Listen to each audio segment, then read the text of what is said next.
Hello dear viewer, welcome to the last episode of this series. Today we are trying to reach 1 million signs per minute. Or do we have to give up after all? In the last episodes we expanded the bases on Gleba, Vulcanus and Fulgora to produce approximately 60,000 signs packs per minute. Especially my favorite planet Gleba was the most fun to work on.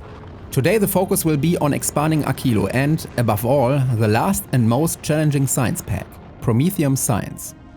As you can see, the Aquilo base has remained unchanged for quite some time. The old main bus is still in use. So let's get started and begin the massive expansion.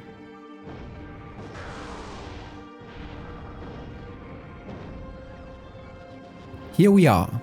First of all, the old cryoscience sub-factory must be completely demolished to make space for the new one. On Aquilo, deconstruction takes particularly long because bots are inefficient and everything is built on concrete and ice.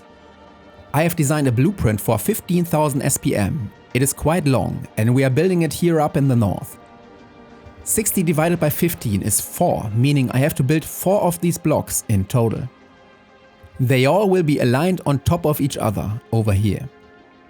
Let's take a closer look, because cryogenic science is relatively easy to produce. The engineer is standing right next to the production of ice and ammonia. We need significantly more ice than ammonia, which is why the latter must be eliminated using my fluid voiding method. From the left, the 3 required liquids or gases come in through pipes. These are the natural Aquilo resources. Due to the high mining productivity, the deposits will never deplete. On the right you'll find an extremely long chain of cryoplants that produce the cryogenic science pack, 1 rocket silo for every 2 cryoplants. To provide massive amounts of ice and also lithium plates, I use belt weaving. The turbo belt exclusively carries ice, while the express belt carries lithium on one side and ice on the other. And as you can see, the blueprint reaches 15,000 SPM. Holmium plates from Fulgora are also needed, but look at the ridiculous amount. It's just over 200 per minute.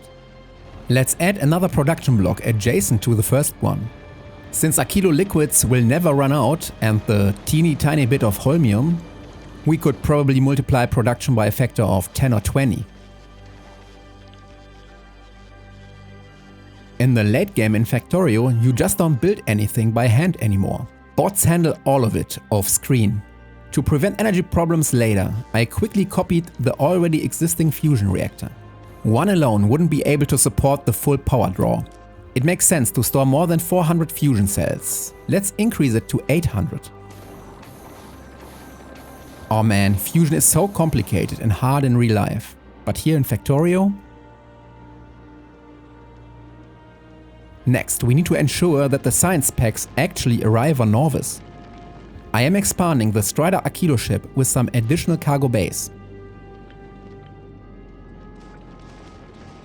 It will load and transport up to 400,000 science packs on each trip. Time to activate the 3 additional cryogenic science pack production sub-factories.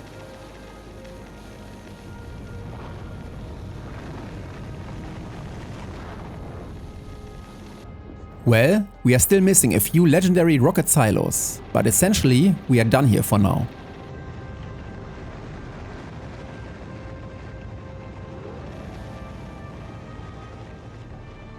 And lo and behold, we reach 60,000 science packs per minute. Due to the distance from Aquilo to Norvis, a single transport ship is not enough. So let's build another identical one. When building spaceships in Vulcanus orbit, always request repair packs from the planet's surface. This way the frequent damage caused by asteroids can be easily repaired. I have never lost an item when repair packs were available. Theoretically, you don't even have to defend static platforms, just keep repairing them. In this case, however, I am temporarily building a single laser. Not because of the damage, but to gather resources. The asteroids need to be crushed in order to be collected. I'll send my engineer back to Norvis. Later on, working through the remote view will suffice.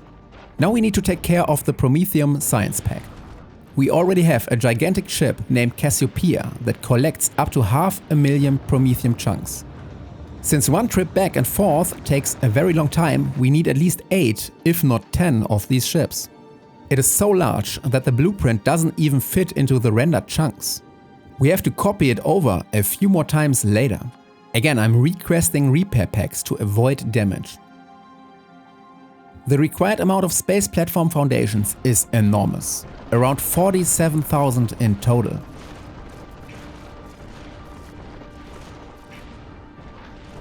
In this episode I built this ship a total of 8 times. I'll show the process only once though, it's always the same procedure. On Novus I want to increase the production of molten iron and also gain some UPS efficiency. I'm refactoring the molten iron smelting by increasing it to 10 foundries, using direct insertion from big mining drills. Meanwhile, the second Cassiopeia ship is slowly taking shape. Due to the extreme mining productivity, the big mining drills have almost nothing to do. I believe a single miner could fill up all foundries, if it was possible to insert into all of them. We are now close to researching stronger explosives level 23. This is a truly significant milestone, because from this level onward, big asteroids are one shot for rocket turrets. Pay close attention, only one rocket is fired per asteroid. This could be a small but still important improvement regarding UPS. In remote view you can simply order the insertion of full barrels. If they are present on the ship, it just works like a charm. You don't have to build a conveyor belt and inserters to put them into the assembler. I'll drop the empty barrels back to Volcanoes. Now that fusion energy is available, I'm changing the filter settings of all laser turrets. Under normal operation, they only fire at small asteroids. But right now, while trying to bootstrap the ship, there is no ammunition available. 4 asteroid collectors will then occasionally catch asteroid chunks. Another crucial trick is asteroid reprocessing. I change circuit logic on one side of the ship to always convert metallic asteroids. They are abundant in Volcanoes' orbit. Ice asteroids on the other hand are very rare. Let's try the first test flight to Gleba. Fuel won't last long, but hopefully long enough to collect a few more new asteroids. Booting the ship to collect initial resources is a bit tricky, I have to admit. As soon as we collect ice asteroids or have luck with reprocessing, we get another boost. Once you've covered more than half the distance to Gleba, the ship is slightly pulled by gravity. It's just a matter of time. We will stay in Gleba's orbit for now, because the rocket turrets need to be installed for the next flight. A whole lot of legendary carbon fiber is needed to craft them. It's actually the main bottleneck in this playthrough. As soon as the rocket turrets are installed, we are heading towards Aquilo. From here on, everything will be way easier, because so far away from the sun, or rather Alpha Cygni, ice asteroids are abundant. Which means reprocessing is less important and crafting fuel is now super easy, barely an inconvenience. In Aquilo's orbit we now request railguns. Flying back and forth to Gleba to gather more resources is recommended. We'll store the Prometheium chunks, 500,000 to be precise, on these colorful weaving belts. Time for the maiden voyage of this new spaceship towards the Alpha Cygni system edge and beyond, to the Shattered Planet. I built 8 additional rocket silos on Volcanoes. They are solely responsible for the transportation of calcite, because the demand on Novus will increase when reaching 1 million SPM. The next Cassiopeia ship, number 3, is now also under construction. A little later it's already heading off to Aquilo. Fast forward and it's back from the asteroid field. Accidentally I set it off with a few missing railguns, but fortunately nothing bad happened. A few hours later we now have 5 Prometheium ships. One of them still under construction, as we reach research productivity level 66. 2 ships are currently crafting Prometheium science in Novus orbit, which is why the SPM graph is rising. You can see in the cargo landing pad that all science packs except Prometheium are sufficiently available. Let me show you the item statistics since the beginning of the game. We have mined over 2.1 billion stone, but only 990 million iron ore. And for copper the numbers are way lower, only 300 million. This ratio is not normal and completely different from Factorio 1.0 before Space Age. Why is the stone demand so much higher? Quite simply, the processing of stone as seen here with the purple science pack hardly benefits from the new space age technologies. The steel production on the other hand has the foundry productivity bonus and reaches plus 300% productivity through research. For copper products it's even more extreme. We gain extra productivity in several consecutive steps. Back on Aquilo we have to expand the production of quantum processors. Significantly more Prometheium ships require them to craft the science pack in space. Instead of relying on bots, the required intermediate products will go on belts this time. This way my bots can fully concentrate on supplying the rocket silos. I love Aquilo and designing sub-factories using heat pipes. It's beautiful. We have 50 rocket silos under construction. Each Prometheium ship requires 20,000 quantum processors. That makes 100 rocket launches in total. So with 50 silos, each one has to launch twice. I have also put blue circuits and low density structures on a belt, transporting them to these storage chests. This way the bots have a shorter path to restock the silos. To craft quantum processors in this quantity, more intermediate products are needed. On Fulgora I added additional rocket silos just for the transportation of holmium and superconductors. The transport ship carries 10,000 items each. On Gleba the same concept. More production of carbon fiber and extra rocket silos for transportation. There's still an unresolved bottleneck on Norvis. For the production of the military science pack we need even more stone than before. But the deposit down here is very small, no room for more mining drills. In the south however there's another patch, so the factory must grow. Since we are using artillery, there are no biter nests that need to be removed. We can simply build the new perimeter defense in a relaxed manner. Tesla turrets are the MVP when it comes to base defense these days. Of course, the eastern side also needs to be defended. When using blueprints that stick to the 28 by 28 grid, construction is very easy. Okay, done. Now we can start mining way more stone. Actually, we only need 3 new fully stacked belts, but I'm still going to set up 16 mining drills for 8 belts anyway. We won't need them for the next 100 hours or so.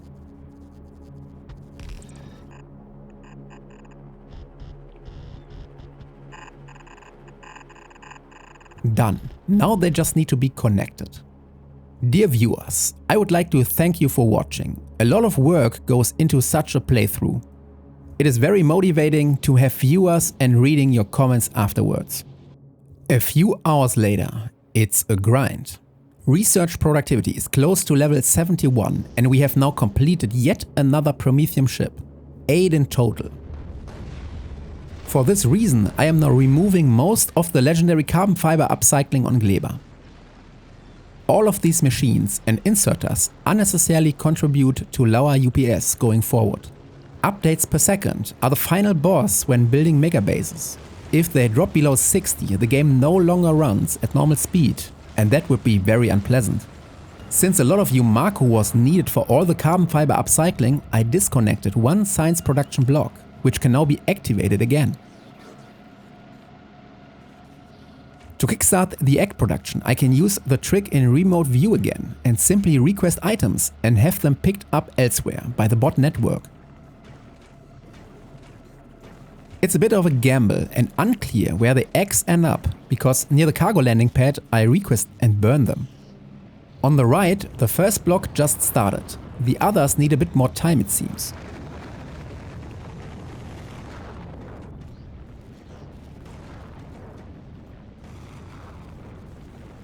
Now all 3 blocks are running again. Very nice. In theory, we are done now.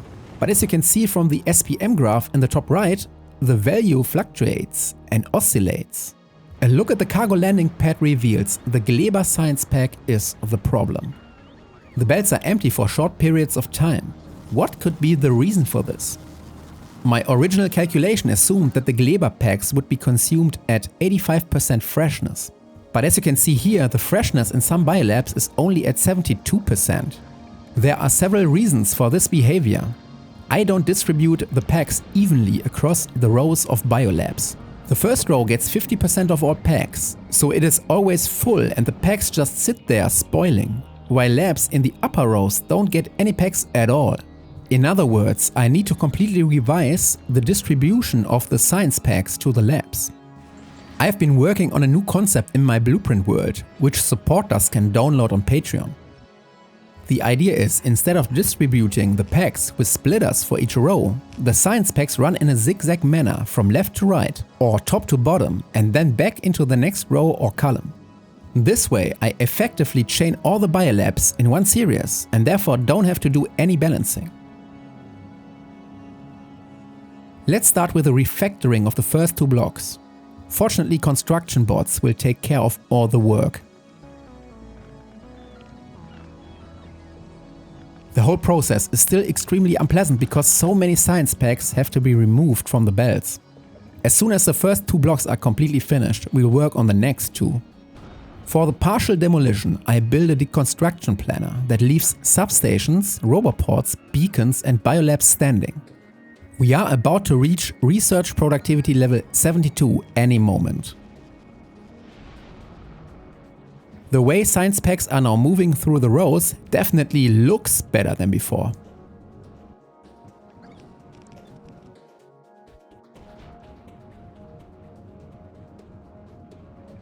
Here you can see the last biolab in the chain. If all the different packs arrive here properly, research will run smoothly. Nevertheless, we need more than half a belt for the Gleber science pack. An extra half belt merges with the main belt after 4 rows of biolabs. The last 4 biolab blocks have been prepared for the grade overall. I hope this measure will solve the eSPM oscillation problem.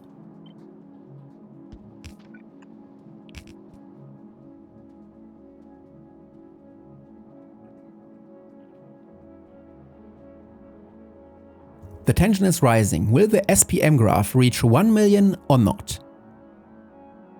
Unfortunately, something is still not right. 920,000. Not all biolabs are working. That's because I haven't torn down all underground belts. Science packs are occasionally sitting on the wrong side. I unfortunately have to pick up science packs on site manually until it works as expected.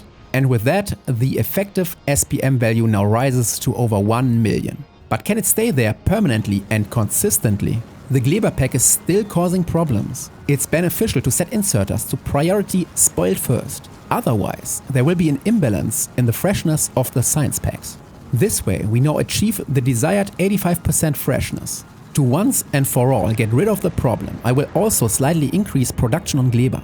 This can be done easily without any modifications, just with a few extra beacons. To prevent a shortage of Yumako fruits, I'm adding a few more farm fields. Overall, we are producing about 8,000 more science packs per minute than before. Currently, there's no Yumako overproduction visible on the belts, but that will change soon. On Norvis, several more rocket silos with biter spawners have been added to supply the Prometheium ships. And on Fulgora, there are now 4 additional mining drills to recycle even more scrap. The purpose of these 2 blocks is to produce and provide extra holmium. The SPM rate was slightly below the expected value because holmium was scarce. This would lead to minor SPM oscillations in a couple of hours. Bots move the extra holmium to the holmium solution subfactory. My biggest concern during this playthrough was whether I would even manage to reach 1 million SPM while still maintaining acceptable UPS values. Ultimately, the base fluctuates between 60 and 80 UPS, depending on what the Prometheium ships are currently doing. Unless you directly look at the destruction and collection of Prometheium asteroids. Then the UPS values drop due to the animations that need to be rendered by the game. Of course, the updates per second also depend on the power of the CPU used. I have a Ryzen 5700X processor, not exactly high-end. Patreon supporters at the rare level and above who can download all save games might even reach better UPS values, if you have a better CPU than mine. The Prometheium ships usually just chill idle in Norvis orbit, no crafting, because the planet's buffer is completely full. In the cargo landing pad there are 1 million Prometheium science packs in stock. And when that is the case, circuit logic in the rocket silos turns off the insertion of bidrags, preventing rocket launches. With that, the Megabase is finally completely finished. The SPM rate has been constant for 2.5 hours. And I've also tested the save game 2 hours ahead into the future. I haven't found any indication of another problem. Patreon supporters who find one in the save game, feel free to contact me. Dear viewers, our time in the Alpha system is thus coming to an end. I hope you will be back again for the next run. Thank you very much for watching.